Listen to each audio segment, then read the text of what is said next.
வந்து என்னுடைய மைத்திலி யா அது கூட மறந்து போச்சா? இல்ல நல்லா ஞாபகம் இருக்கு. நான் தெளிவா சொல்றேனே, இவளை காதலிச்சு கைய விட்டுட்டு இன்னொருத்தைய கல்யாணம் பண்ணிக்கிட்டதுனால இப்ப இவளுக்கு இல்ல இது அந்த ஊவா இல்ல. ஆமா, அவளை காதலிச்சுட்டு என்ன கல்யாணம் பண்ணிக்கிட்டு அவளை கை விட்டுட்டு இப்ப ஆறுதல் சொல்றதுக்காக கையேந்து நிக்கிறீங்க.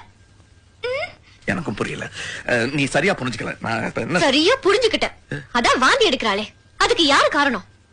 அதுக்கு நான் தான் காரணம். அட பாவி மனுஷா, கர்ப்பத்துக்கு நீதான் காரணம்னு ஒத்துக்கிறியா?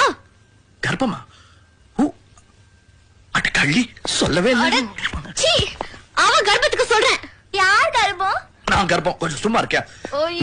நான் முதல் மாசத்துல இருந்து முதல் மேட்டர்ல இருந்து பாறேன். இந்த பொண்ணு காதல் தோல்வியில 43 தூக்க மாத்திரை சாப்பிட்டிருக்கா. சால்ட் அண்ட் பெப்பரோட காதலிச்சவளே 43 தூக்க மாத்திரை சாப்பிட்டிருக்கானா? கல்யாணம் பண்ணிக்கிட்டா? துப்பு துப்பு, இது என்ன சிக்கலட்டா? துப்பு துப்பு துப்பு, கலா துப்பு துப்பு துப்பு. I love you.